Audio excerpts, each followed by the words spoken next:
driving me insane. To make a lot of money, you don't need to be a genius. You just need to remember a few key things. Ramit Sethi, financial expert, the money man, New York Times bestseller, has more than 20,000 documented success stories. This is your chance to never worry about money again. You can live a rich life regardless of where you came from, regardless of your income. How many people are clear on what their rich life looks like? Less than 1%. When I talk to people who have a spending problem, 100% of the time, they always say the same thing. I just need to earn more. If you doubled your income today, do you think your problems would disappear? No. Some of the stats I pulled out from your book, about 25% of people who make $100,000 a year plus are still living paycheck to paycheck. Makes us realize that maybe the things we think we need are things that we have been socially taught are important. For example, owning a house is the best investment. It means you are successful, but it can be a very bad financial decision. There are far better, far simpler investments. So I've got £100 that I want to invest. Where do I start? I love that we're getting into the nuts and bolts. Let's do this exercise together, and everyone can do it with us. First off, and then... Got it. Now, there's just one more thing you have to do.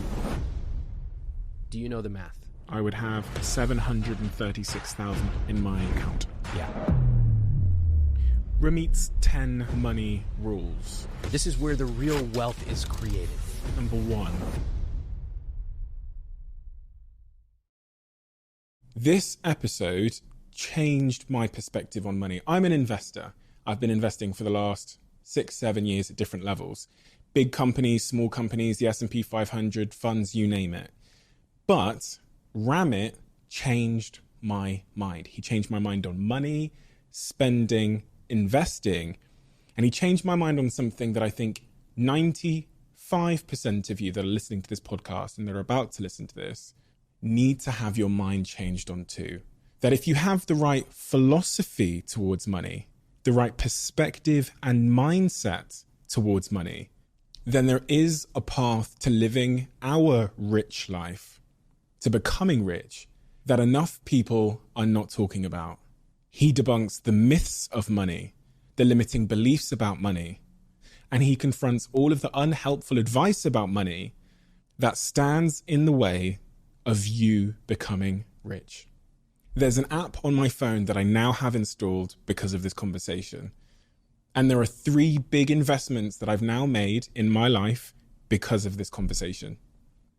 And there is one key idea that I now believe will make me 10 times more wealthy over the next 3 decades because of this conversation. You're going to love it. Enjoy.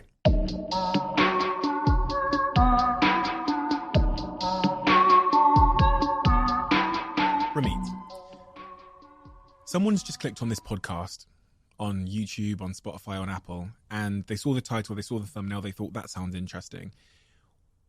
Tell me why you think they should stay and listen to what we're going to talk about today, what they stand to gain if they give us their time.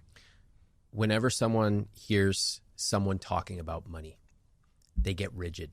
They instantly think that someone's going to come in and tell them, you can't spend money on lattes, you can't go on vacation, you can't buy any new clothes, save all your money until you're 90 years old, and maybe, just maybe, then you can spend it.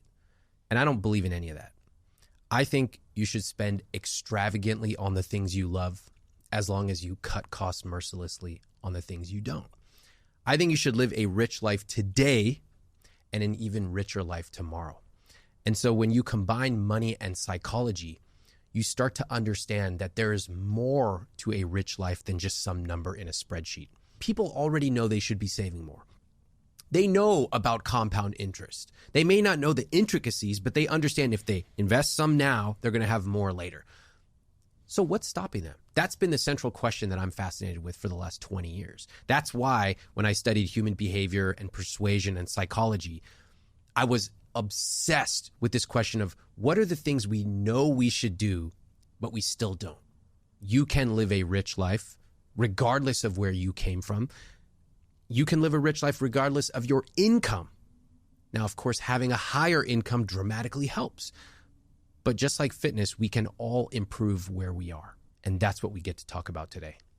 When you talk about the language of money, what do you mean? I mean understanding the nuts and bolts of money. So just the same way that we all learn how to drive, We learn the rules of the road, when to use our turn signals. Most of us do not have even the equivalent knowledge of money. For example, the basic language of money would be, what percentage of your income are you saving and why? What percentage are you investing and why?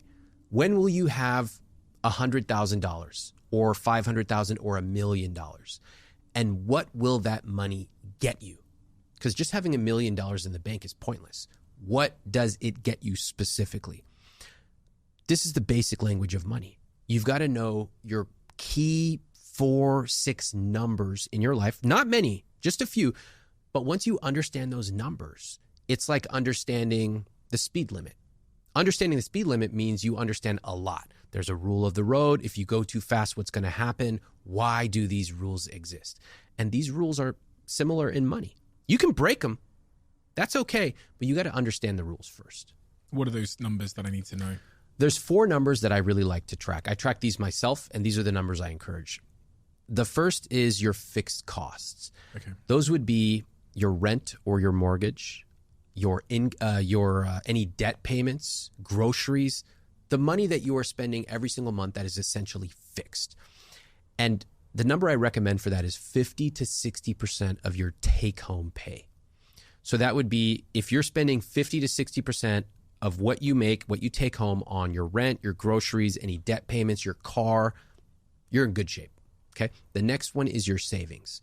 That would be roughly 5 to 10%. Savings would be things like an emergency fund, savings for a down payment for a car, things like that. Third is investments. This is where the real wealth is created.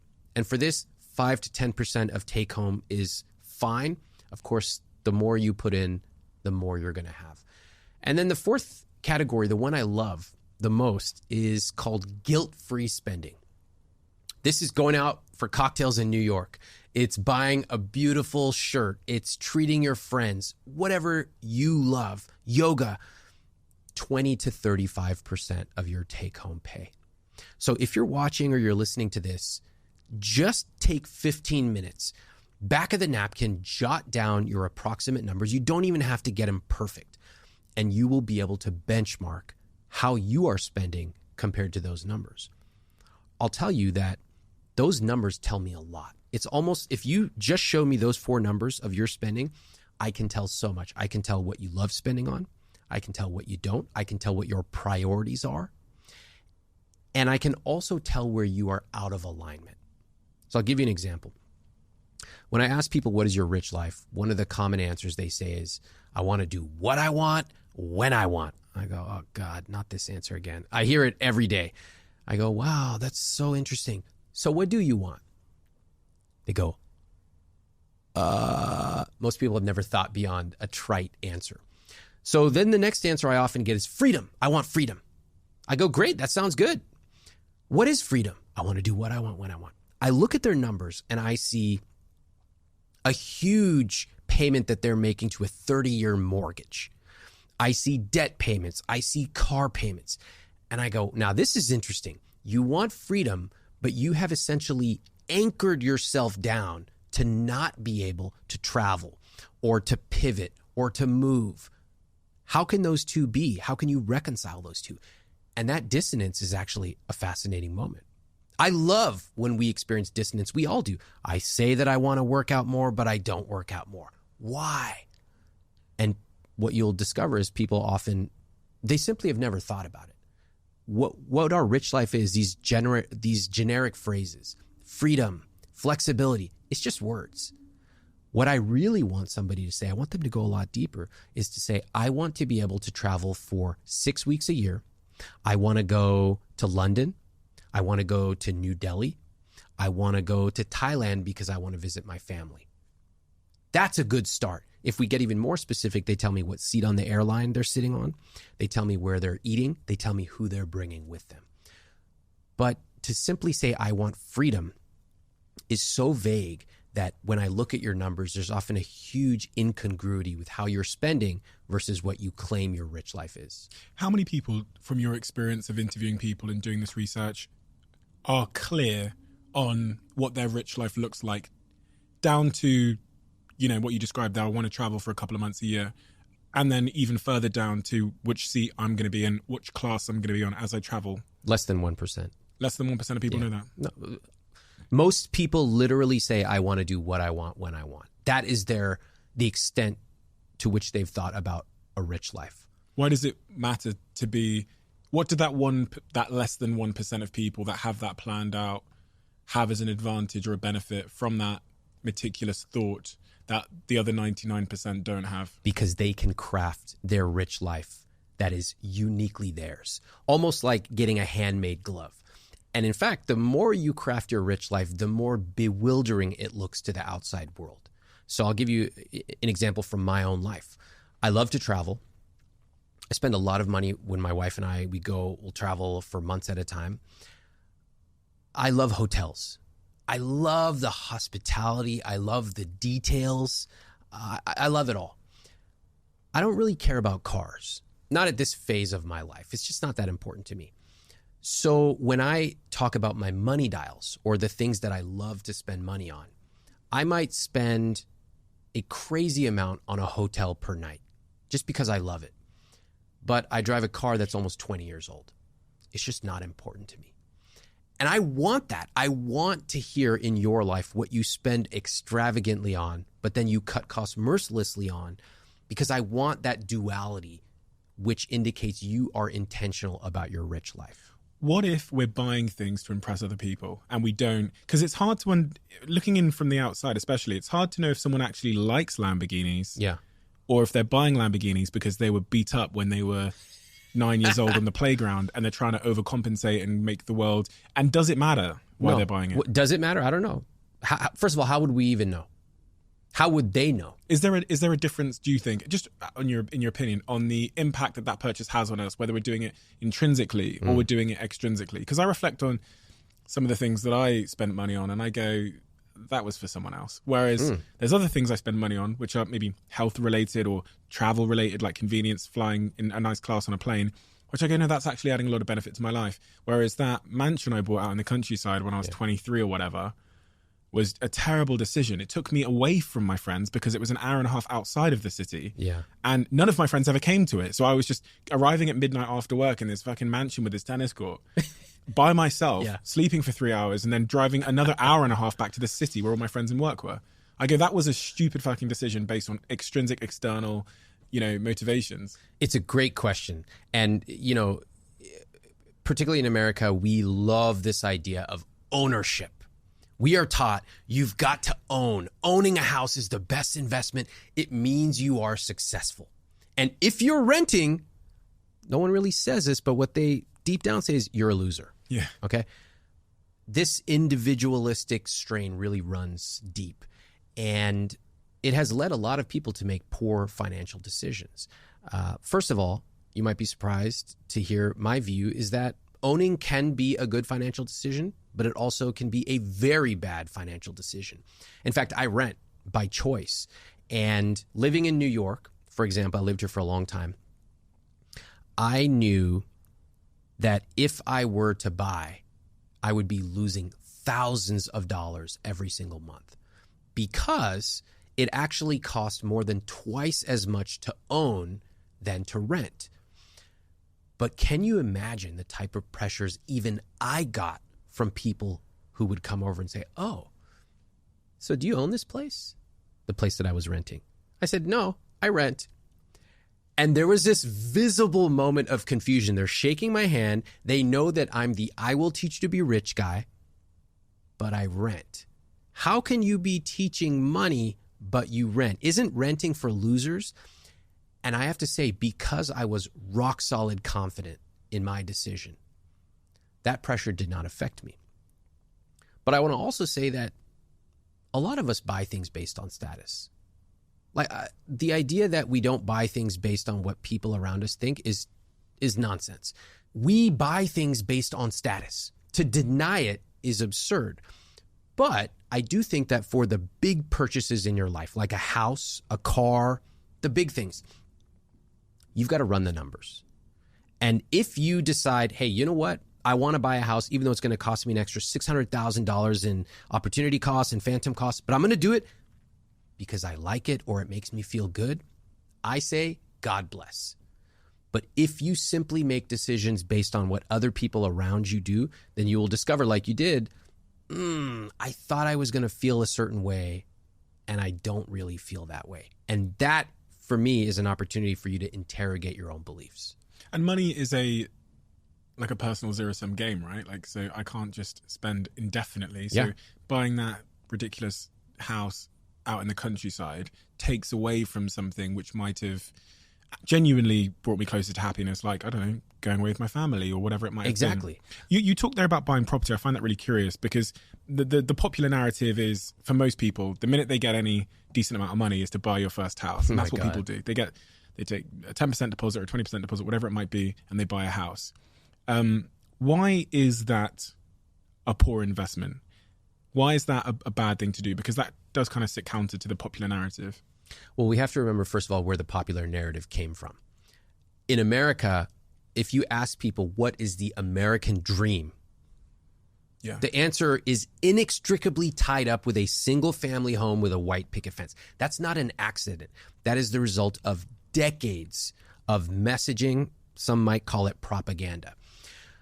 First of all, most people in the world do not live in single family homes like we do in America. That has caused a lot of issues. But to leave that part aside, this is how most people think about buying a house. They think, grandma bought a house in Austin, Texas in 1970 for $100,000. Grandma just sold it 50 years later for $1 million. Grandma made $900,000. They go, it's the most profitable thing you could do, buy a house. I go, okay, that sounds really nice. Did Granny factor in how much she spent on maintenance for the past 50 years? No. Did Granny factor in inflation and how that affected her return? No. What's inflation? Did Granny factor in the opportunity costs of what that down payment could have been used if invested in the S&P 500? No. And did Granny look at all these phantom costs such as interest on the loan? No. It's not simply the bigger number minus the smaller number. That's wrong. That is simplistic. For the biggest purchase of your life, you've got to go deeper. Again, when I was living here, I kept a very close eye on real estate. And the place right next to me, same square footage, same number of bedrooms, same everything, it would have cost 2.2 times what I was paying in rent. So just to give you an example, if I was paying $3,000 a month, it would have cost about $6,400 a month to own. Okay. I said, you know what? I like renting. If I have a problem, I just text my landlord. I took the $3,400 I would have spent owning when factoring in phantom costs, maintenance, interest, taxes, all that, and I simply invested it. And I made more money doing that than I would have owning. What about if you're buying somewhere for the rental income? That can work. So owning real estate as an investment can be part of a well-diversified portfolio if you run the numbers. Right now, there's a lot of hype. People go, I'm going to buy a house, and if I don't like it or whatever, I'm just going to rent it out.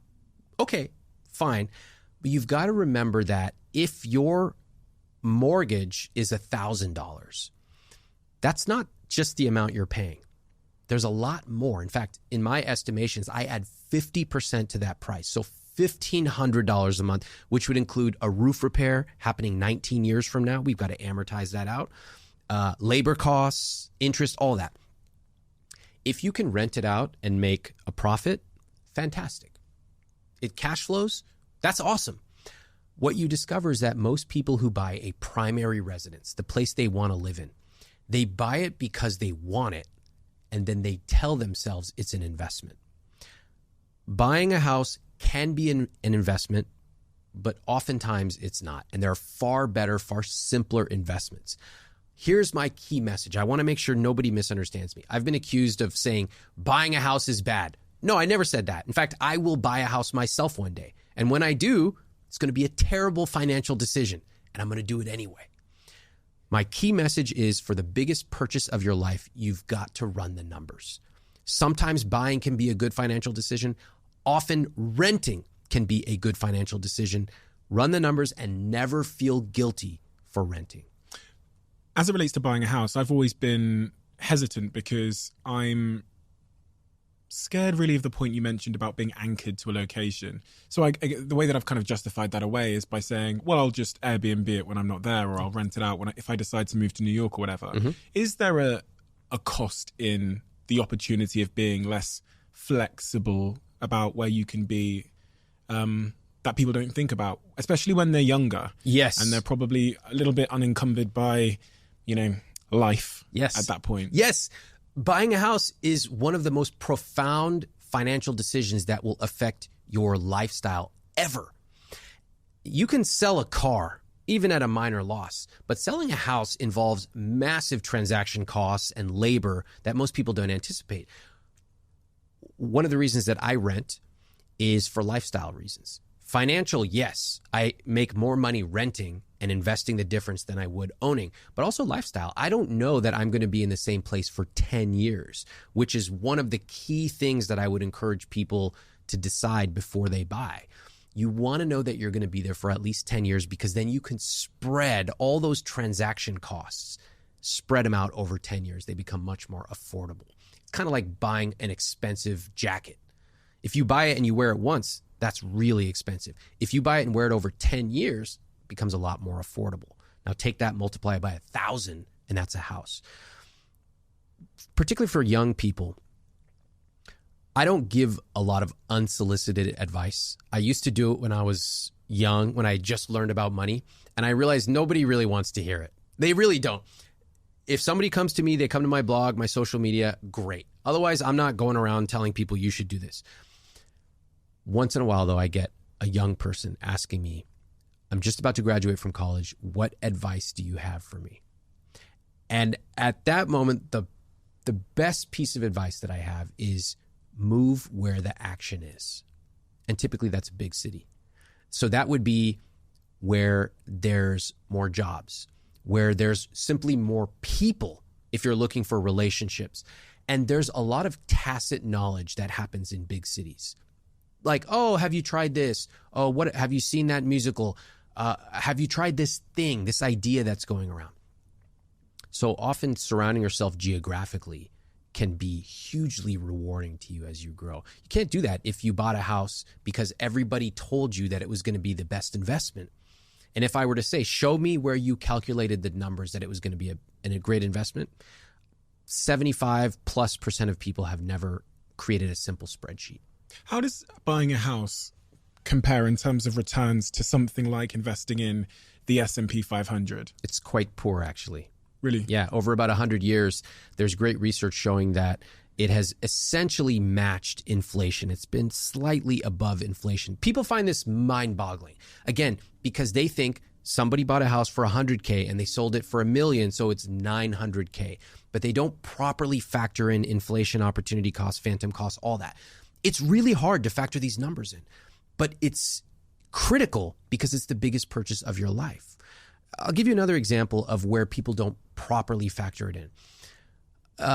Some people pay a financial advisor 1%.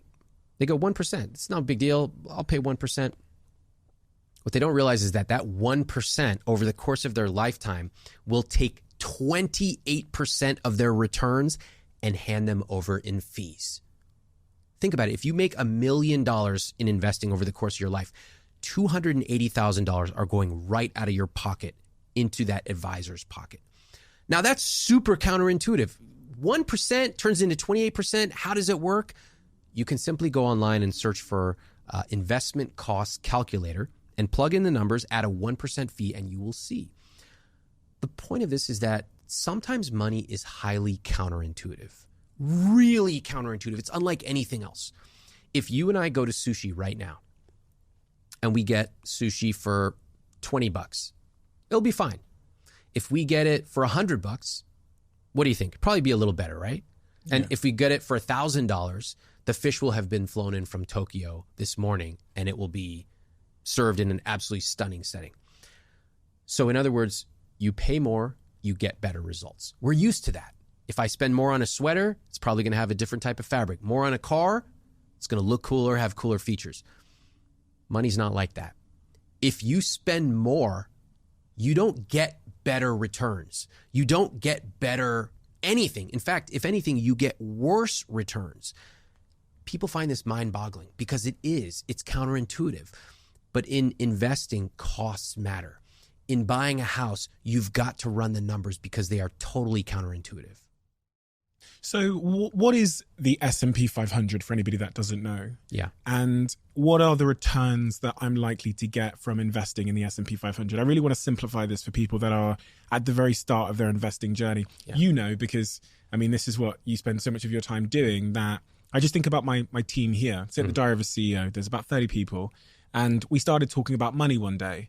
And it was mind-blowing how nobody in my team's lives had ever had the conversation with them about investing. Yeah. We all think of investing as something that rich people after the age of 40 do once you have $1 million. Or if you don't have $1 million, then the only other way to invest, we're taught, is to buy a house.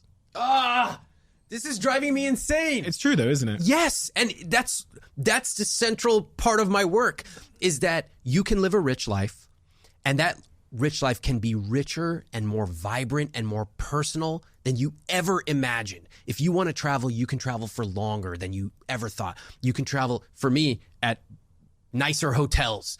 You can spend more time with your children, with your loved ones. Whatever your rich life is, you can do that. But you've got to learn a few key basic things about investing and money. So let me tell you what I would tell my family when they come to me. They go, how should I start investing? The simplest way that I advise my family is I say, get a target date fund. So let me explain what that is.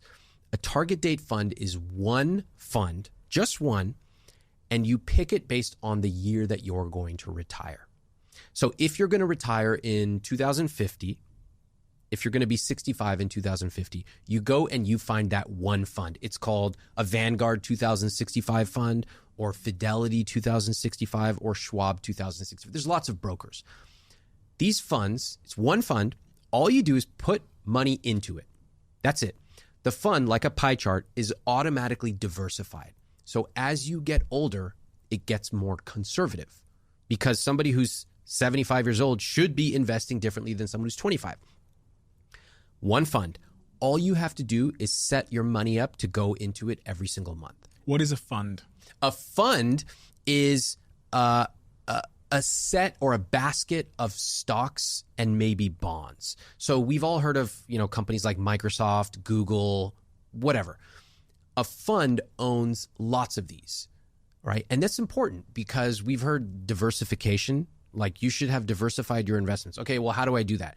You don't need to go and buy 20 stocks and then figure out how much of each to do. That's too much work. And honestly, most people are not good at that, even professionals. You buy a fund which automatically owns lots of stocks, like hundreds of them. And over time, all you, the individual investor like me, have to focus on is putting money into it automatically. So a fund, essentially, I've got £100 that I want to invest. Yep. I find a fund. Where do I find these funds? You can go to Vanguard, Schwab, or Fidelity. All those are great companies. What you're looking for, regardless of what country you're in, is you're looking for a low-cost brokerage firm. So, but there's also apps and stuff that I can use apps. I don't like a lot of the apps because they gamify you to try to invest. Right. They want you clicking and trading. I hate traders. You do not want to be a trader. Traders lose money. Investors treat investing like watching paint dry. That's how sexy it is. Trust me, I'm not getting my entertainment from investing. I'm going out, go watch a movie, go watch Netflix. But investing is boring and automatic. That's how it should be.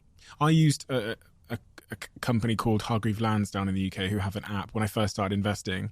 When I first started investing in funds, they had a very ugly app, so I wasn't very compelled to use it. I think it's better now, but I would just do it on desktop, which I do get your point, because you don't want to be game. You don't want to screen all of that notifications. I like ugly. It should be ugly. And you don't want it to be too accessible. Correct. I don't want to be able to check it every day. No, look, on my phone, you will see no investing apps. Yeah, smart. There should not be. Yeah. Why do you need to log in and check it every day? What's the point? Yeah. In fact, most people should check it every 3 to 6 months. And here's how you check it. You log in on your desktop. Wow, it's up. Wow, it's down. Okay, bye. You're not tweaking anything. It's like making Thanksgiving dinner. Once you've put the turkey in the oven, just let it sit. Do not fiddle with it because you're only going to mess it up. And in this case, you're letting the turkey cook for decades. And that fund, so I've got £100. I go on a website. Yep, Vanguard, Fidelity, Schwab, whatever they are. I have no alliance to any of them. Neither do I. There's various ones in the UK. I actually do recommend Hargreaves Lansdown just because it's quite simple. And I think investing in funds, there's no fees. There's no fee associated with the investment itself. Obviously, they might take a percentage depending on which fund you're investing in. I take my £100 and in investing in Hargreaves Lansdown, there's no minimum. Great. From what I understand. And there's no, if you invest in a stock, they charge £12 per investment. But if you invest in a fund, it's free. I put my £100 into a fund. The fund is essentially taking £1, one of those pounds, and investing £1 into Facebook. It's investing £1 into Google, £1 into Shopify, £1 into Spotify, £1 into Nvidia or whatever. It's doing that for me. It's managing it for me. It's making the decisions for me. I just put the money in every month, whatever I can, and I leave it. Yeah. And let's go even deeper. I love that we're getting into the nuts and bolts here because, honestly, most people, they do not know how to invest. Literally, what website do I go to and then what do I do? The fund owns these different stocks and some will go up and some will go down and it's inconsequential to you. All you need to know is you own this fund. Now that you've opened up an account and you've sent $100 or $1,000, great. You've made one of the most important decisions of your life. Now, there's just one more thing you have to do. Set up an automatic transfer so that every single month you have a certain amount of money going in. Now, if you don't know how much money, use my conscious spending plan guideline. What did I say? 5 to 10% of take home is a good guideline. All right. You should be able to do 5%. Trust me. Anyone who comes to me, they go, Ramit, there's no way. Must be nice. I can't afford it. I go, show me where you're spending your money. I guarantee you I can find 5% to send in every month. Now, you're not trying to send it in. I don't try to brush my teeth in the morning. It's a habit. Investing is even easier than brushing your teeth because you set it up automatically. The investment fund will automatically draw from your checking account and it will pull in $100, $500, $1,000, whatever your number is. And so you're not going to log in for 3, 4, 5 months. You're going to log in a few months later. You're going to be like, oh my God, I didn't even realize that all this money is in here. When you add that plus compounding over many years, that is how real wealth is created. So I don't want anyone to think that you have to be rich in order to start investing. One of the ways you get rich is by investing. I've got a friend that's currently actually in this building at the moment, and I had this conversation with them about a year ago, gave the advice that you've just given there. And about 2 months later, this individual, who I shan't name, came to me and I said, how's your investments going in that fund? And they said, oh yeah, I had bills. I had a credit card bill. So I took it out. Oh yeah. She treated it like a checking account. Investments for me are places to accumulate wealth. I don't draw from it. That's what a checking account is for. So what that is there's two parts to what your friend is saying. One is mentally, she's thinking that this investment account is just money I can draw from if I need it. So I would sort of gently change the way she thinks about it. The second is I guarantee her account structure is a little subpar. So here's how I would set it up. This is in chapter 5. It's all automation because trust me, I don't want to spend time transferring money back and forth. I don't spend any time on that. You get paid, your money goes into your checking account. From your checking account, it is automatically transferred to a savings account. In fact, I have sub-savings accounts for vacation, car, down payment, all that stuff. So you have money set up for specific goals. Money is transferred to your investment account. It's transferred there. I'm not going to touch that money. I'm going to let it cook. And then I have my guilt-free spending, which is going out with friends, whatever I love. And my credit card bill is automatically paid off every single month. That's how you want to set it up. It takes a couple of weeks to set everything up, and then you never have to think about it again. How can you prove to me that this is the way to make wealth? What case studies have you got that investing in funds over a long period of time is the path to financial wealth? Because, you said earlier about the paint drying thing. The narrative that we see about how people get rich is, they sell a company or they have a lottery win, or maybe they buy some cryptocurrency and it goes up. Yeah. That's what we hear. That's what we hear. try and emulate. Totally. Prove to me that this fund strategy is better. Well, there's a couple things. First off, the research over more than about 100 years shows the returns of the stock market. And the returns tend to be, at least in America, they tend to be around 11%, 10 to 11%. And if you take out inflation, you get about 7 to 8% per year. Now, for anyone listening, they go, okay, well, what does that mean? That number means nothing to me, 7%, whatever. If you go right now and you Google investment calculator and you just plug in your age, you plug in, let's say, $200, $300 a month, and you plug in 7% return, and you just watch how that money grows, you will be shocked. Jack, get me my phone. I'm going to do it now. Okay, so let's search for compound interest calculator. And there's a really simple one. It's called Money Chimp. Okay, I've got it. All right. All right, so there's 4 numbers we need to fill out here. Let's take a look. The first is current principal. That means how much you've got in the bank. I'm going to say $5,000, and I'm going to start when I was 16. Because if I'd saved my money when I was 16 and not spent it recklessly, I think I could have had that $5,000 when I was 16. Annual addition, what does that mean? How much can you invest per year? So for most people, they think about on a monthly basis. They might say $200 a month, which would be $2,400 annual addition. Okay, so what do you want to say? I'm going to say, can I say $5,000? Yeah, that's, about $400 a month. I think that's reasonable. I often find that with people making median or slightly above median salary, that there are hundreds of dollars a month of money that is unaccounted for, that if properly made intentional, could be invested. So great, $5,000 a year. All right. Obviously, I could have, once I got past a certain age, I could have increased that though. So we're going to talk about that. Okay. Hold on to that idea. Okay. How many years? This was you at 20? This was me at 16. Oh, okay. And how old are you today? 30.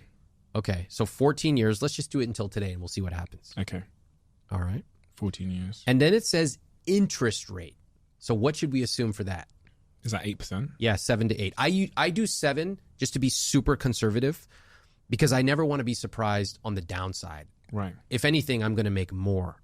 So 7%. All right, let's calculate it. Okay. What do you see? Damn. What do you see? $133,000, 537. Yeah, that's what you would have had right now. Now let's add some context. So this is really important. You see a number that says $133,000 at age 30. Yeah. Okay. Is that a lot? Is that not? I don't know. Let's break it down. At that point, you started with $5,000 and you invested $5,000 per year. We assumed no raises, even though you obviously made more than you made at age 16. We assumed you stopped investing at age 30, which is obviously ridiculous. And you end up with 6 figures. Let's play it out. Let's take it until 40. So instead of 14 years, you invested for 24 years. What do you see? I would have $336,000. It's getting better. From just $5,000 a year. It's not much. It's fantastic. Again, $400 or so a month is very modest. Remember, people's income goes up typically in their 30s and 40s.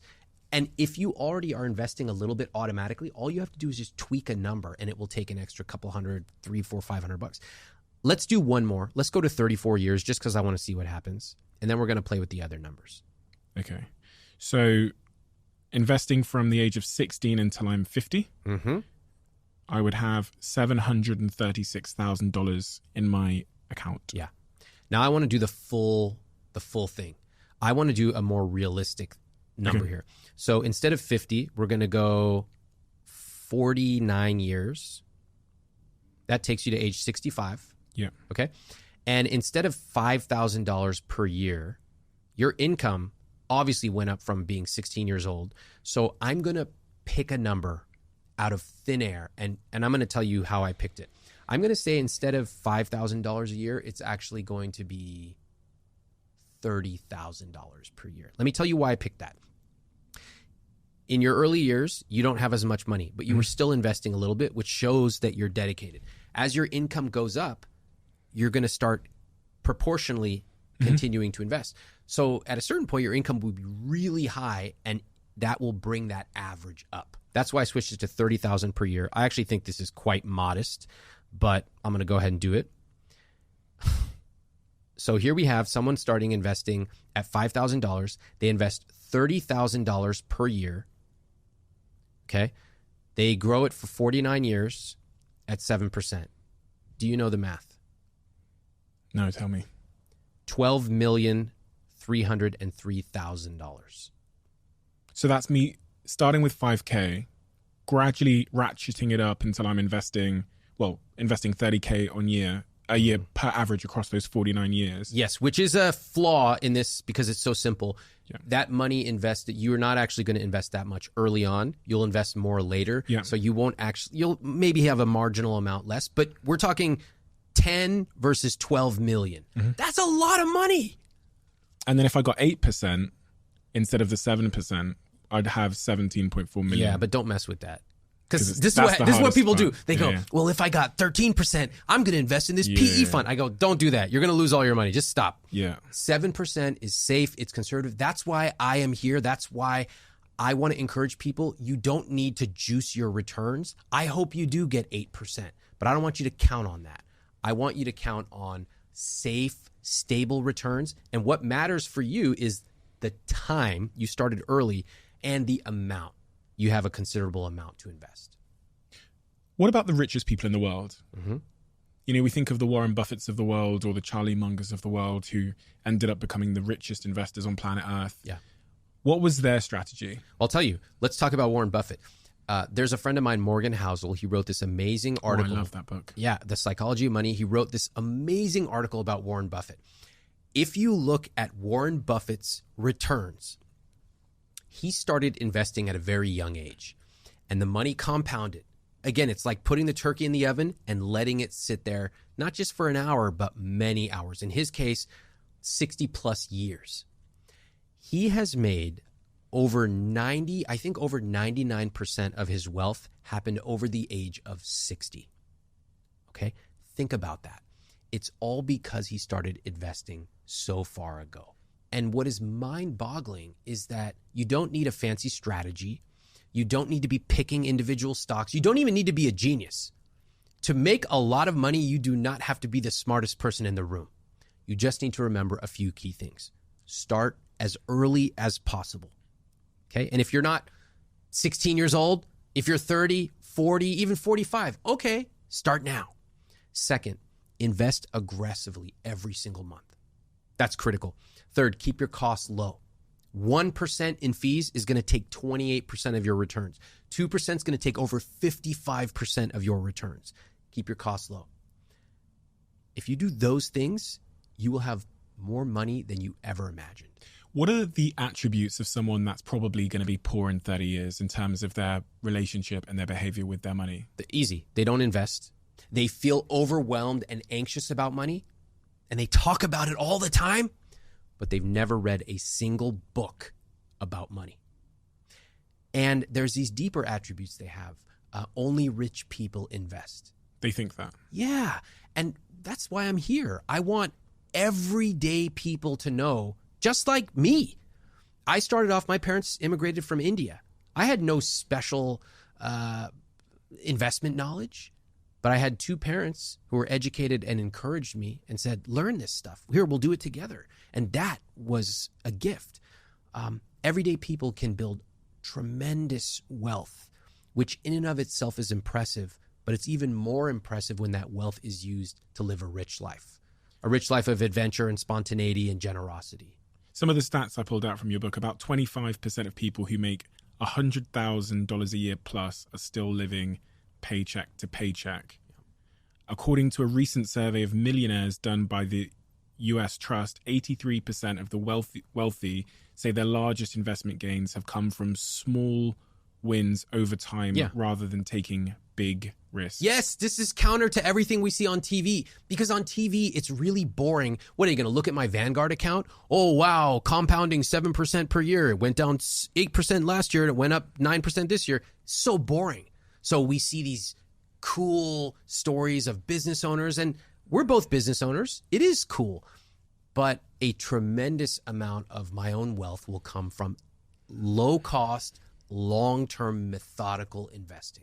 That's like a rule of life, isn't it? That the real returns, in reality, the great returns come from patience and consistency and things that really aren't sexy. Like, they're not Instagrammable. If I post on my Instagram today, hey, I've got some advice for you guys to become wealthy, and I go, need to invest in this fund, and just leave it there. But if I go, listen, I've got this new NFT collection or cryptocurrency coin that's going to make you 1,000,000% this year, people are going to go all in. That's just like something within the human condition where we want big returns with little effort and today. We want to get rich quick. Same with a six-pack. We want the six-pack abs in 10 minutes. Yeah. We don't want six-pack abs with diet restrictions and 9 months of work. That's not...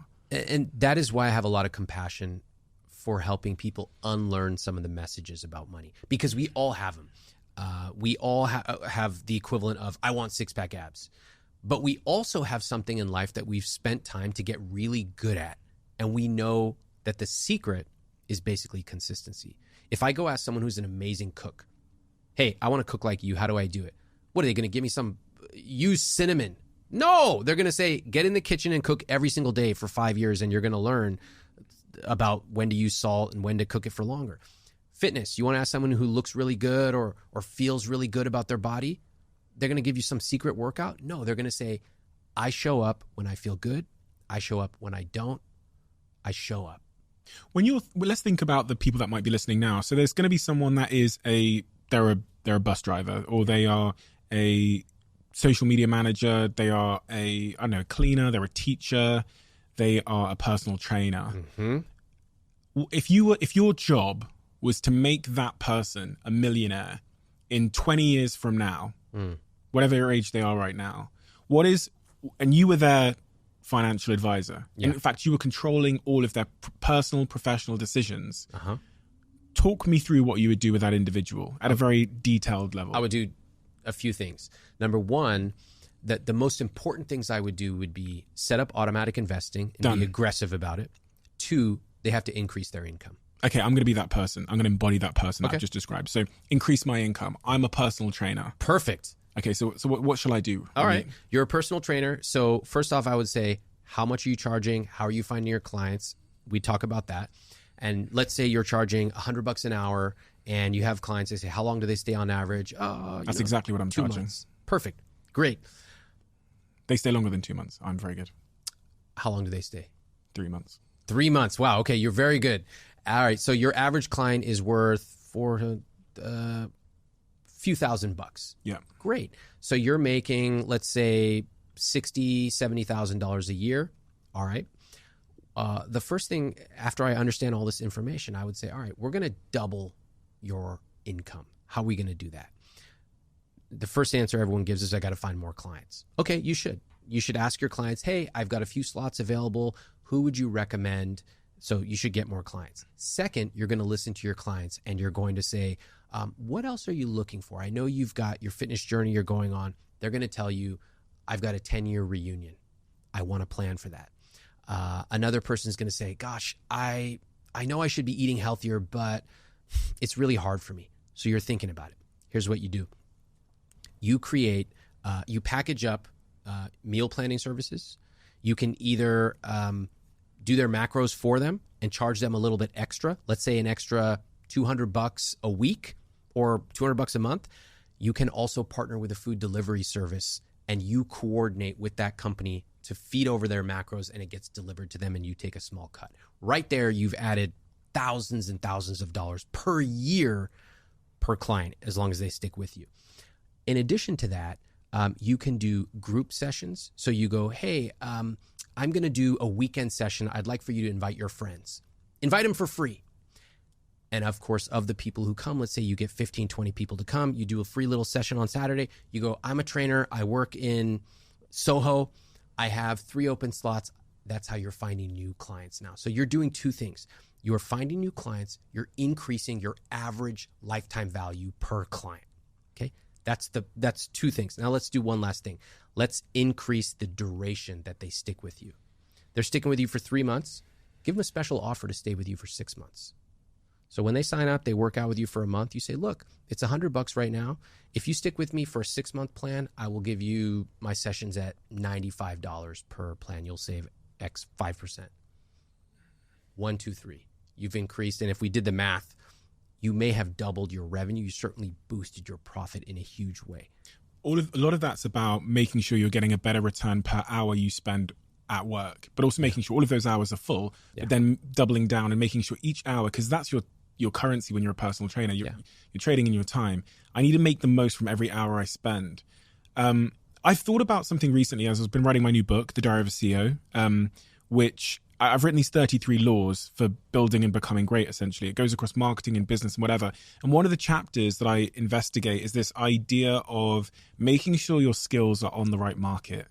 So my company went public, and one of the things that I came to learn from sitting with investment bankers for many, many years was that if you put a company, the exact same company, let's just say it's, the company that make these silver mugs in front of me. If I take this company public on the London Stock Exchange, I might get, for example, 4 times revenue. If I take the exact same company and I list it on the New York Stock Exchange, it will be valued at 8 times revenue. Yeah. It's the exact same company, exact same people, exact same business, just moving it to a different market. And upon leaving the social media marketing world when I was 27 years old, one of the first calls I got was from a biotech company ran by a billionaire friend of mine that was going public. And they brought me in. And on the first week when we were discussing what they might pay me, I'm thinking they can't really pay me in cash because I've got enough cash. I don't really need that. They can maybe give me some stock. Their offer to me for my skill set was $8 million, roughly $8 million in options that I would earn in 9 months from taking the company from where it was, building out the marketing team, handling their storytelling, and taking the company public, which we did at about 3.2 billion valuation. Their offer was $8 million in options. I reflect on that and go, I'd spent the previous 10 years using the same skill set to sell consumer goods like dresses and iPhones for Apple and Logitech and big fashion brands. Yeah. I took the same skill set and applied it to a market and industry where it was rare. Biotech people know nothing about Reddit and Twitter and Facebook and social media. So my skill set was rare, scarce in that market, so it was incredibly valuable. Yeah. And I think about this a lot with especially as this AI thing rolls in. I think people should be looking at their skill sets and going, where is my skill set as a writer going to yield the greatest returns? I could be a social media manager, I could be a blog writer, or I could add a little string to my bow and become a scientific writer or like work a writer in biotech, and you'll get paid. If you can add that little bit of knowledge to your writing skills, you'll get paid, I'm going to say 5 times, potentially 5 times more. Yeah. And people don't think about the fact that they need to place their skill sets in the most lucrative market where it's scarce. Yeah.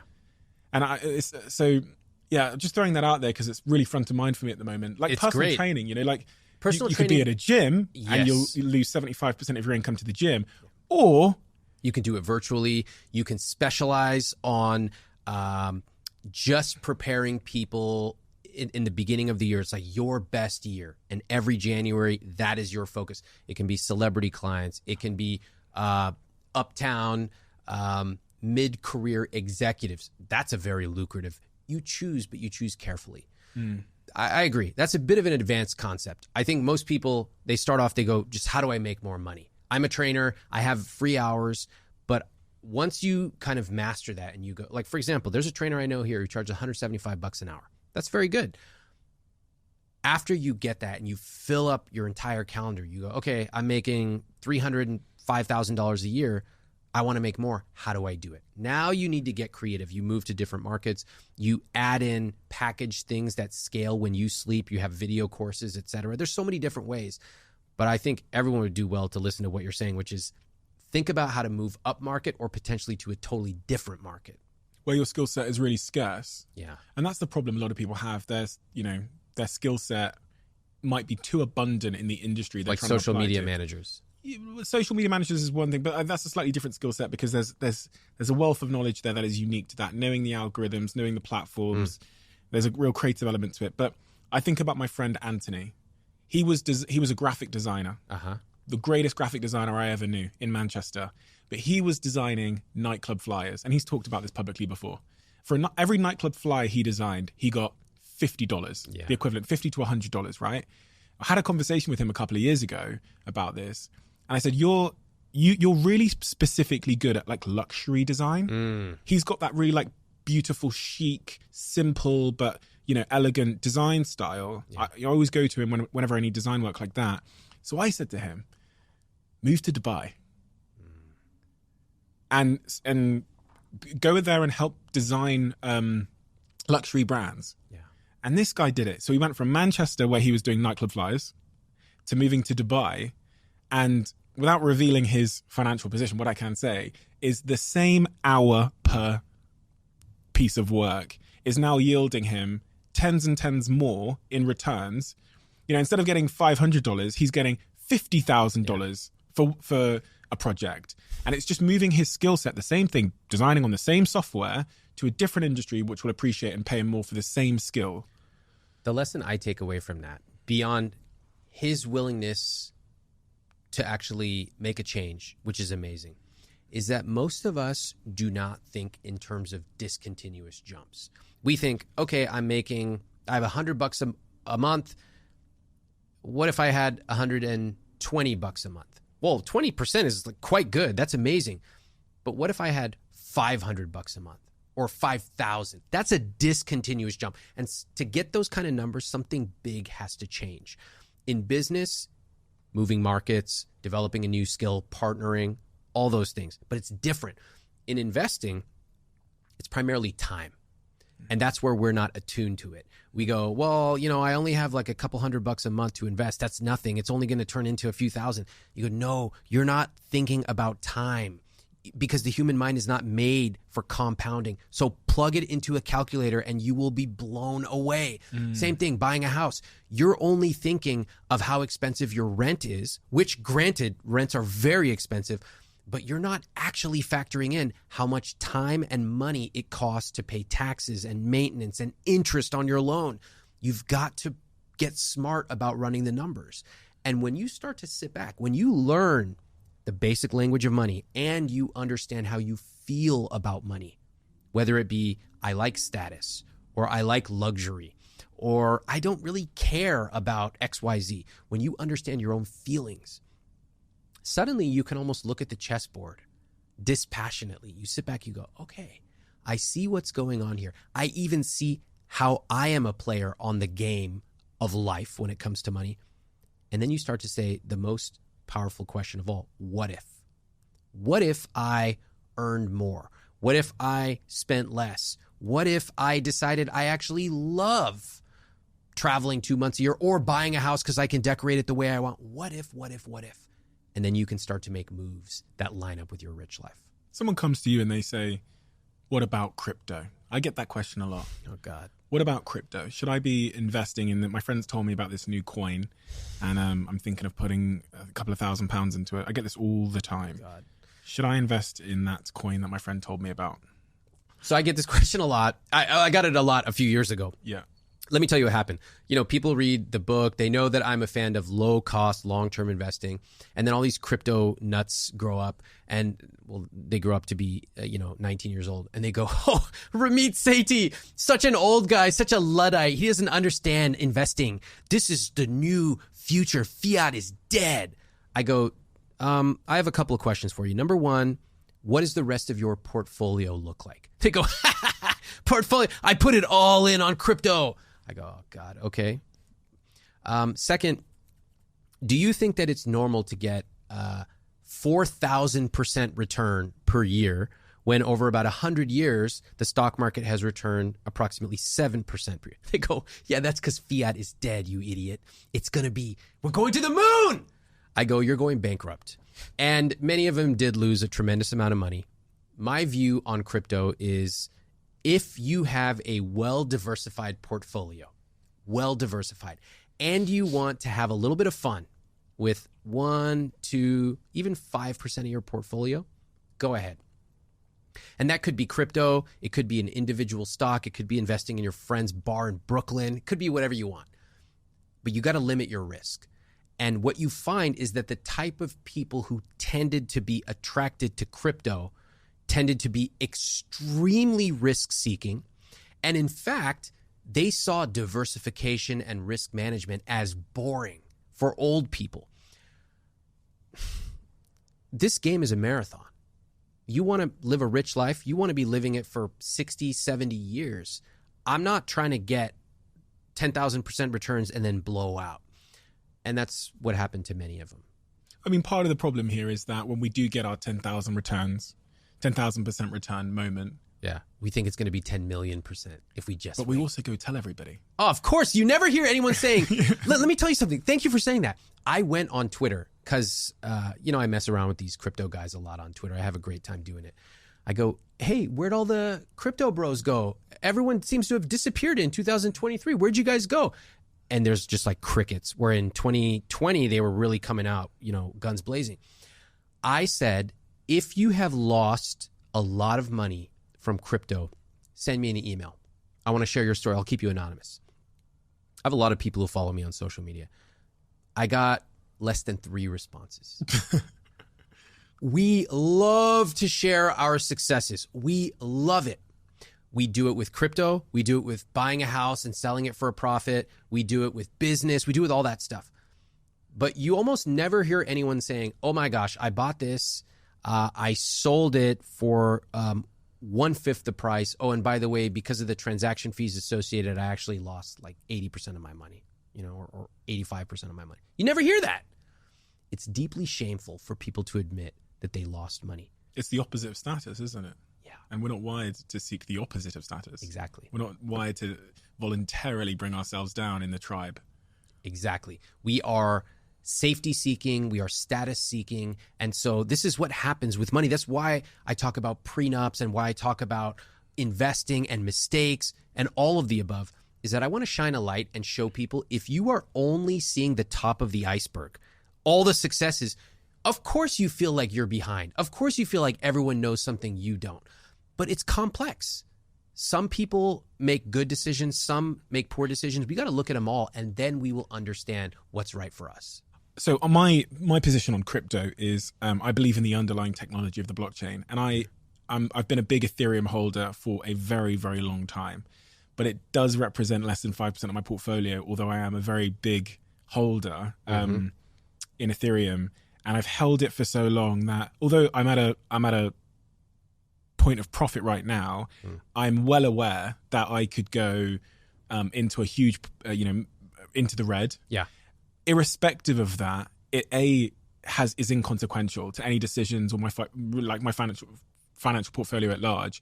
And B, because of that, I have such a long-term time horizon that I could hold it for 30, 40 years and I've never flinched. Yeah. I don't check the price. Sometimes I just check my password works, but I've never traded. I have no interest in that.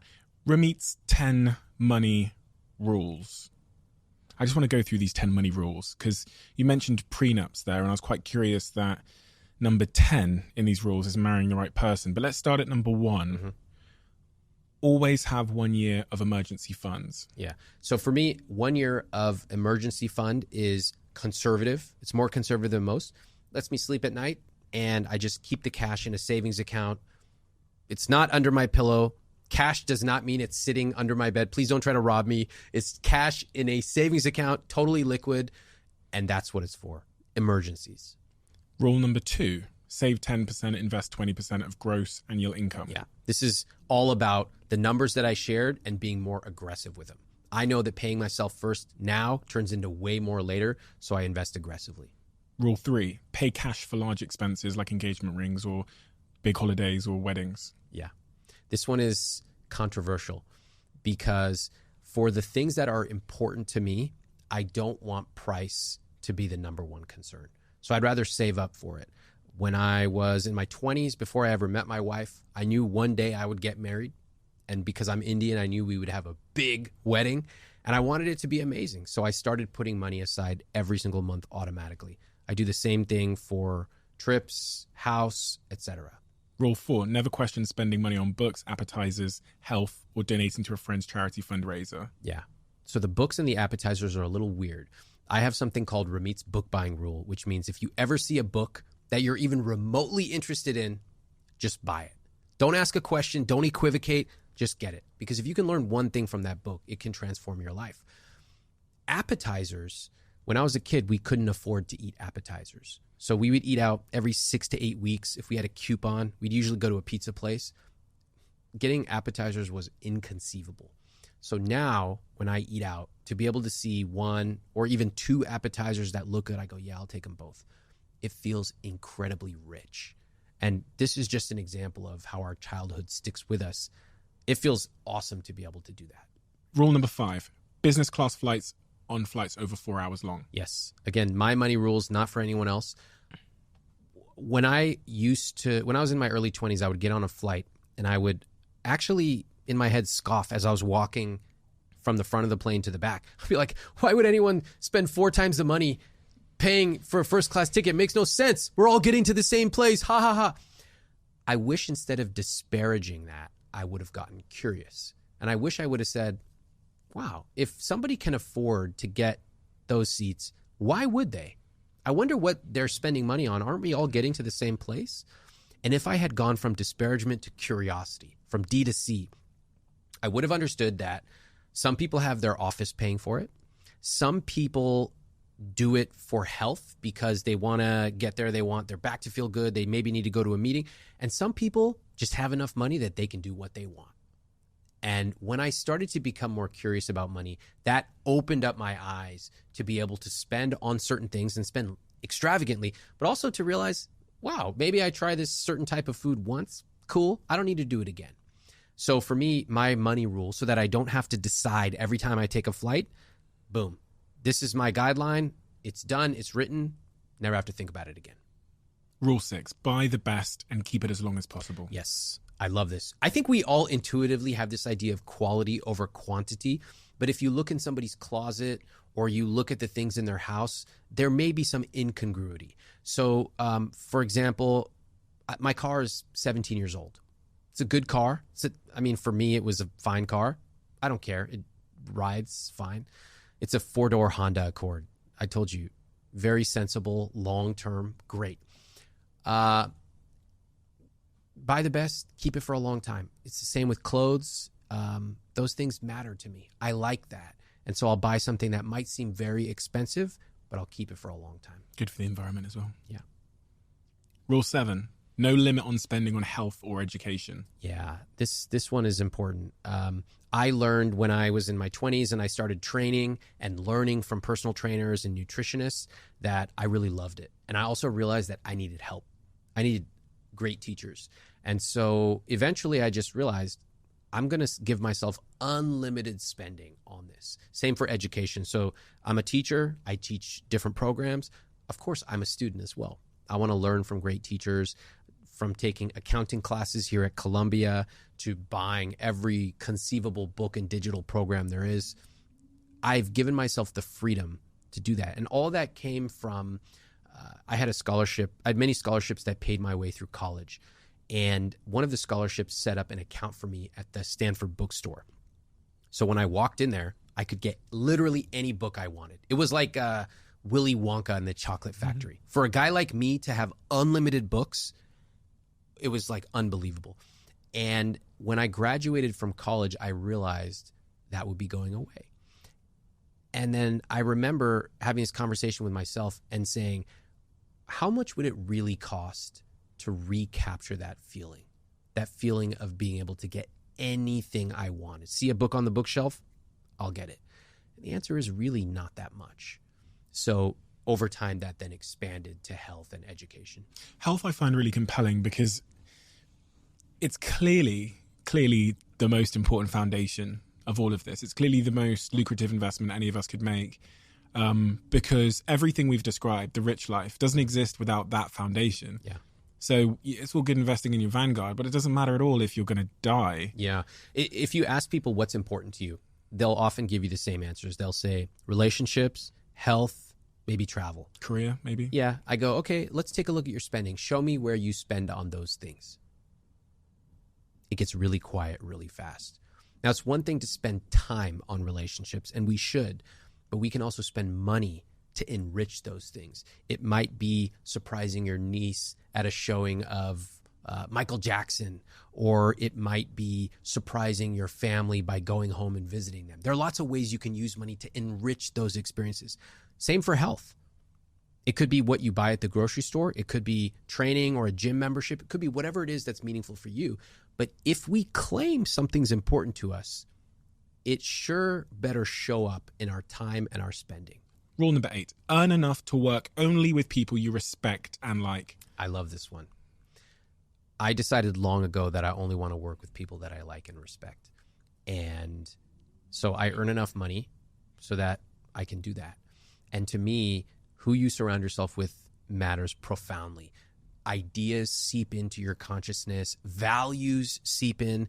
If I'm around people who, when I look at the calendar, when I have a meeting with them, I dread it, I already know it's the beginning of the end. Most of us have to work with assholes though, right? Like Yeah. I say have to, I shouldn't use that word. I don't like saying have to, but most of us spend most of our lives, especially the early part of our lives, working with assholes. We work with people that we may not particularly choose ourselves. I think that's Assholes. probably... So yes, I built a life where I could make that decision for myself. Yeah. I'm the CEO of my business, but I think what is important there is the intentionality behind it. It's like, even if I worked at a company, I would be deciding on which division I want to work in, which boss I want to transfer under, based on do I like and do I respect him. That's it. The intention is there. Again, these are my rules, not anybody else's, but if this one strikes you, then the way that I would interpret this is, wow, who in my life do I not like? Who do I not respect? Do I need to be around them? Maybe it's not work. Maybe it's the friend that I hang out with socially on Saturdays. Again, we have a choice, not on everything, but in the things we do have a choice. What a shame if we don't use it. Rule number 9, prioritize time outside the spreadsheets. Yeah. Too many nerds love a spreadsheet and they go, I got to optimize cell B43. B43 never talk back to me. I go, all right, look, yes, you need to know your numbers. Yes, you should be automatically saving and investing, all that. Yes, do the conscious spending plan. But at a certain point, you won. The turkey is cooking. You won. You know your numbers. Turn the page. Get out of the spreadsheet. A rich life is lived outside of the spreadsheet. So on a personal level, that means I spend less than 1 hour per month on my finances. It all runs. It's a machine. It's a system. I speak to my wife. We talk once every couple of weeks about money. Besides that, do not spend time tweaking, because the rich life is lived having conversations like this, seeing friends, seeing my family. That's where I want to live, not tweaking things endlessly for no marginal gain.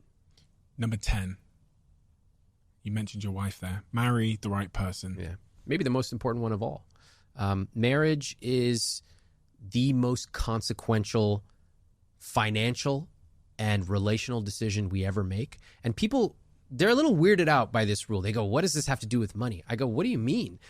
The partner you choose will affect where you live, what you spend on a day-to-day basis, what type of house you buy if you do, how often you travel, the values if you have children that you pass down to kids. Of course it's important. And so these are conversations that if you are starting to date, it's a great time. There's natural moments in the dating process or even the relationship process where you can bring up money. So it's like the first time you take a vacation together, you take a trip, you go, hey, just want to, this is on my mind. I'd love to just like put it out on the table. Love that you invited me on this trip. I'm so excited to go. I'm just curious, how were you thinking about paying for the trip? Who in your mind pays for it? How would you see us splitting this? That's a great way to bring it up, and you learn a lot about your partner. There are questions you can naturally ask. How were you raised with money? What do you remember your parents telling you? Here's what I remember about my parents. Genuine curiosity. It also tells you a lot about your partner. And then there's a few other natural moments in a relationship where it just makes perfect sense to talk about money. When you get engaged, when you get married, if and when you move in together pre or post marriage, if and when you have children, there are these natural moments where you get the gift of being able to talk about money. Do people talk about money? Couples? They talk about it when something goes wrong. Outside of that, what sort of percentage of people, couples, do you think talk about money? Rarely. It's very low. I know. I speak to them all the time. I ask them, when do you talk about money? They go, when we're fighting. Or when they talk about it, it's like, it's these grooves that have been created for 40 years. Oh, every time she goes to Target, she spends too much. Ha ha ha. And I'm like, that's not that funny. Like, the running joke between you is that she spends too much at Target. Sounds like resentment. Yeah. Why not it be something different so that when you talk about money once a month, proactively, you always start off complimenting your partner. You go, you know what? I really appreciate that when we travel, you always pick the best flights. I have total trust because you always get us there on time and you pick the flights that are so comfortable, and I just love you for that. That's a great way to reframe how we talk about money. But instead, we often simply do not talk about it proactively. We only talk about it when something is a problem. Do you think our partner should know how much money we have? When you're married, probably a little before that as well. Like, I'll tell you what happened with my wife and me. So in my book, in chapter 9, I talk about how to talk about money and when to talk about money. And first of all, there's a lot of personal finance experts. They're like, you should talk about money on date 1. I'm like, have you guys ever been on a first date? Can you imagine? Who's talking about their asset allocation on the first date? I'm like, get a life. So she had asked me, like years into our relationship, some 401k question. And I was like, read this book. Learn it. It's in there.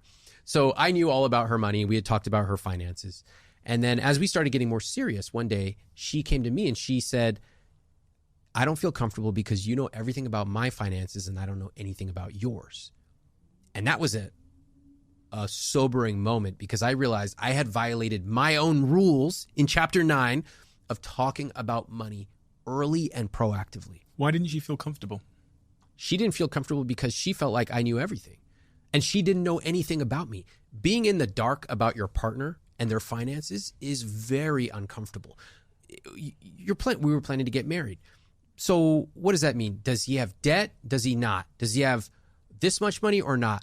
Does he expect me to pay the exact same amount for this apartment because I don't know if I can afford that? What does it mean for children? What does it mean for our elderly parents? All that stuff. This is what money means. Money is not just an amount in a spreadsheet. It's where do we live? Security. Who do we get to be? And, security is a really good, that word haunts me because I realized to my horror that I had not shared about my finances. So we had a series of conversations. And as we got engaged, we had more. We started talking about money a lot. And I mentioned to my now wife, I said, it's really important for me that by virtue of me running a business for so long, I've accumulated this business, these assets, and I love you, but it's important for me that we talk about a prenup. And I was very, very scared. I had talked to a lot of friends, and I'm sharing this because prenups are another thing that always happen in the dark. And I don't want that. I want people to shine a light and to understand how these conversations happen because nobody talks about this. I'm going to talk about it. So I was nervous. And all the advice online is awful. It's like, have the conversation. I'm like, what conversation? What do I say? Or some people, they tell you to blame your lawyer. My lawyer insists that I have a prenup. I'm like, if I can't be honest to my soon-to-be wife, what kind of relationship do we have? So that's what I said to her. And she responded like, awesome. She was like, wow, I didn't expect that. I don't know much about prenups, but I'd be willing to learn more. I said, fantastic. So we start talking more about it. We both get lawyers, as you're both required to. And it was going pretty well until it didn't. And we started really disagreeing about money. And we were just like fighting. And she finally said, we should go see somebody because this conversation is not going the right direction. And I totally agreed with her. So we literally went on Yelp and we searched like therapist near us, and we found one right there. We went and we sit down, and this therapist was great. She asked us, what does money mean to you? And she asked me first. It's so obvious. Money means growth. Like I could literally see the compound interest charts in front of my eyes. I know about the rule of 72 and expense ratios. Growth, of course. She asked the same question to my wife. My wife says, safety. Like, what? That's like somebody saying metal. Money means metal to me. I go, huh? And it was that we realized we saw money completely differently. Completely. It explained to me why my wife wanted more money in just sitting in a checking account. When I go, but that checking account is losing potential interest. Why would we lower our yield? Blah, blah, blah. We were looking at it through two totally different lenses. So that single question was very helpful in us reframing our conversations. It didn't change everything overnight. We still had a lot of conversations we had to have. And even once we got married, we still have conversations now. They're different. They're about spending and investing and prioritizing. But it was a new way for us to look at the way we related to money. Where did her lens come from? Childhood, like most of ours. Same for me. In fact, every time I talk to couples who are now in the seat that I was in, I ask them, what do you remember about growing up with money? And they always tell me similar things. My parents never talked about money. That's very common. Or they said certain phrases like, we can't afford it. Money doesn't grow on trees. We don't talk about money in this family, et cetera, et cetera, et cetera. Imagine you hear, we can't afford it 100 times, 1,000, 10,000 times growing up. And you turn 25, 35, you start to make decent money. But every time you go to buy something, you feel guilty and you feel anxious and you feel like I should be saving this money. And you can't figure out why, because on paper, you make more money. If you came to me on my podcast, we would trace it back and you might realize it is something as simple and vivid as sitting around the dinner table and hearing mom or dad saying, we can't afford it. Our childhood sticks with us and we can change, but it's so important for us to acknowledge that it sticks with us. If I approach my partner and I say, I want to get a prenup, and they say, what? You don't trust me? Yeah. And they say no. What do you do? Is that the question? Yeah. Well, I would say, first of all, I wouldn't start off like that. I think that is one of the most important conversations you're ever going to have in your life, and the subsequent conversations. So take it seriously. You show up and you explain it. I explain it perfectly, and they turn around and say that. And they say, no. They say, you don't trust me? No. Okay, that's a contingency you might have to plan for. So you might say, okay, can you tell me why? Tell me what's going through your head. I want to understand your perspective. This is a conversation. It's not a dictate. Trust. You don't trust me. Yeah. Would you marry that person? I would have a lot more conversations. I can't say yes or no because you can't judge someone based on their reaction in a situation they've never been in. How am I going to react if I got in a car accident and I start crying? Can you judge me my entire life based on that? No. But let's say that we extend it and you and I are in a relationship and I ask you, it's important for me by virtue of this and that. And you go, you don't trust me. If you are unwilling to even discuss it, if you're unwilling to talk to friends, to talk to lawyers, to talk to people you can find on your own or I can introduce you to, then I think we have a bigger disagreement about values. And, you know, the way that most of us think about a prenup is it's usually some rich asshole telling someone who has way less money, like, sign this paper or it's over. And again, that's Hollywood. Prenup, which I learned, is all about if the marriage ends, what you had before or any agreed upon assets stay with that person. So if you have a business and your partner and you get married, there's no prenup, and for whatever reason, God forbid, you separate, suddenly that business might be at risk. the portfolio that you accumulated before you ever met your partner might go to them. And that, when you explain it that way, most people go, oh, that doesn't really seem fair. But the money that you accumulate together as married partners, yeah, there definitely should be an agreed upon, that money needs to be split, etc. And no person, especially the partner who earns less, should be left out in the cold ever. Do you notice any differences when you speak to these couples or on your podcast in gender differences as it relates to people's relationship with money? Because I read a lot of stuff about men being more prone to gambling addiction and gambling generally. Yeah. I think there are a lot of differences. I think gender is one of the axes that people differentiate on. I see typically more aggressive investing from men. If I see a gender difference in investing differences, it would be much more conservative with women. I might see words like safety and security used more commonly by women. But I think there are also other axes. Socioeconomic class is a huge one that we talk about. And that's something that's very under the covers, particularly in America. But we talk about it point blank.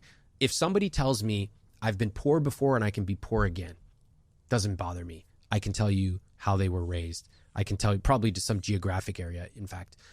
If they tell me my parents said be seen and not heard, that tells me a lot about someone and their financial behavior. So there are different axes that you see different behaviors on. When you look at really successful rich people that are living their rich life, that might be billionaires, millionaires, or just living their rich life, what are the unobvious things, the character traits, the philosophies towards life that you see? Whether it's, I don't know, confidence, whatever that means, whether it's patience, what are those like character traits? They're really good at multiple things, like really good. When I was at Stanford, my first year, there was a Nobel laureate professor, and the professor next to him was making a joke, but it wasn't really a joke. And he said, you'll hear stories about a person being an amazing chemistry professor, but they're just a disaster at home, etc. But not him. He's a Nobel laureate. I think it was in chemistry. He's at the top of his field in chemistry. And by the way, he's published papers in music, and he's an accomplished father. That was the first time that I had been exposed to the idea that you can be absolutely amazing in multiple domains. Because it's a comforting story we tell us that, oh, this person's really good at this, but they're probably a disaster in everything else. And what I find is that the people who are really good at something, they're actually good at a lot of things. They take those skills and they transfer them. They show up on time. They prepare even though they didn't need to. Look at all the preparation you've done. That's cool. You didn't need to, but you did it. And they're probably good, socially skilled. There's a lot of things they're really good at.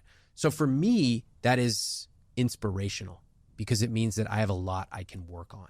Flip that coin then. On the other side, people that you would bet on, give me 3 character traits of people that you would bet on never living their rich life in terms of character traits. Number one, they're surrounded by people who keep them down versus build them up. Mm-hmm. So that would be phrases like, why do you need to do that? That's weird. Don't get too big for your britches. Okay. Number 2, impulsive. They make decisions based on what's in front of them versus stepping back and looking at the entire chessboard and having a long-term perspective. And if I were to ask them, tell me 2 things in your life that you do with a long-term perspective, they would probably struggle to answer it. Whereas a long-term thinker would be like, oh my God, I could talk about this for 4 hours. Investing, parenting, travel, what I wear on my feet, and on and on and on. Health, perfect. And 3, no personal vision of a rich life. So if I ask them, what is your rich life? They go, I want to do what I want when I want. I go, yeah, what? I want the house and I want the car. And I go, okay, what type of car? Like a Ferrari. Oh, okay, like how come a Ferrari? Oh, it's just cool, like a red Ferrari. Like no personal connection to it. If they were to say, I want a Ferrari because, my uncle once had a Ferrari and I saw the race in Italy and blah, blah, blah. I go, wow. But if it's just things, objects. Driving without a sat nav. Yeah. Super interesting. I wish I'd had this conversation when I was 18. I'd certainly be in a much different position now. I think about if I'd been even more savvy with my money and I'd had it compounding sooner in my life would be a lot different. I ponder it, and that's why there was such a pause there, whether it'd be happier. Because I don't even know. If well, your story brought you here. Yeah. What you did. And look, I wish I had started squatting when I was 14 years old. I didn't know what a squat was. Yeah. And so we play the cards we're dealt with. And then we make the best with what we've got. And I never want anyone to feel like it's too late. There's always something you can do. Honestly, your life has turned out obviously very fantastic. But I love that you grapple with these questions just like anybody. We all wonder, is it too late? What if I'd started 5 years ago? And of course, we can't do anything about that. We have a closing tradition on this podcast where the last guest leaves a question for the next guest. And the question that's been left for you without knowing who they're leaving it for is, what is other people's biggest misconception of you? I think the biggest misconception is that I have a very specific way of telling you what your rich life is. But that's not true. That comes across because people will often interpret what I say about buying a house, that I'm telling you, don't buy a house. Not true. I'm going to buy a house one day myself. What I crave is encouraging someone to build their rich life with intentionality. Don't do it like me. My rich life is mine. Your rich life is never going to look like mine, nor should it. The misconception is that I'm telling you, follow this exact formula and you will be rich. No, follow this formula and you will have a lot of money. But building a rich life takes your unique creativity, and only you can do that. Do you see that as a piece of work that we all need to do? Like the kind of the exercise that you ran me through there. Do you think that everybody needs to do that initial piece of work to really sketch out what? Of course. Otherwise, what are we working for? You're saving money blindly. That's what the whole journal is about. You've got to know down to the intimate detail. What is my perfect Saturday? What do I not want to do? I guarantee you, when I ask people what their perfect week looks like, 0% say, I want to spend 3 hours doing laundry. I go, great. Can we use money to solve that problem? Easy. Luggage in the airport. Can we use money to solve that problem? Done. We never have to think about it again. So we've got to design our rich life. It doesn't just happen to us. Nobody trips and falls and lives a rich life. It is intentional and it is ongoing work. And in my opinion, is one of the most important pieces of work that we can ever do. And that's, you're right, exactly what this journal does. I will teach you to be rich journal. And throughout this journal, you kind of hold people's hand through those exercises, but do it solo or you do it with a partner, and you get to dream about money. Most of us feel so nervous and rigid and scarce about money. We feel ashamed. This has almost no numbers. It's all about, what does your rich life look like? And if anything, you finish this and you're dreaming bigger, not smaller. When I look at this journal, as I go through it, there's a real emphasis here on just heightening turning the lights on in terms of what money is, but really heightening their self-awareness about their relationship with money as well, which seems to be the foundation of getting good at money. And your other book, I Will Teach You to Be Rich, which is the second edition of this book. The first one came out, I believe, in 2009, just after the financial crash, which is fucking perfect timing. This one came out in 2019, so this is an updated version of the book. I mean, millions and millions of people have bought this book. The nuts and bolts of money. If you don't know how to get started investing, if you have debt and you're not sure what to do, if you even have questions about, should I buy whole life insurance? The answer is no. Should I buy or lease a car? It's all in there. No guilt, no excuses, no BS. Just a 6-week program that works. You're referred to as the new finance guru. And I think, we do need new finance gurus because there's not enough financial literacy from the very start of our lives. As you saw from my story, where I just my relationship with money was catastrophic, and I could be I'm very aware that I could be in a much different position because of those early mistakes I made and mishaps and my early relationship with money. So people do need to start getting educated with their money, because as I said at the start of this conversation, it is about living your rich life, and that is a subjective thing. For me, it was having the freedom of choice broadly across every facet of my life about where I spend my time and who I spend it with. But it is the foundation of that freedom of choice. And that's what your book and your work does so brilliantly and articulately. It gives us the path to freedom of choice. and we get to choose what our rich life looks like. So thank you so much for your time. Thank you for being an inspiration and being a loud voice in the conversation around money. I know so many of the people listening to this podcast are completely in the dark about money. And so having these kind of conversations and having the practical roadmap to how we can improve our relationships so we can unlock the future we want is incredibly important now. And I'm sure it will remain incredibly important in the future, because there's going to be a lot of influencers like Instagram and TikTok that are trying to tell us a story about money and aspirations and what we should be aiming at that are unhelpful and counterproductive to our happiness. So thank you, Ramit. Thanks for having me.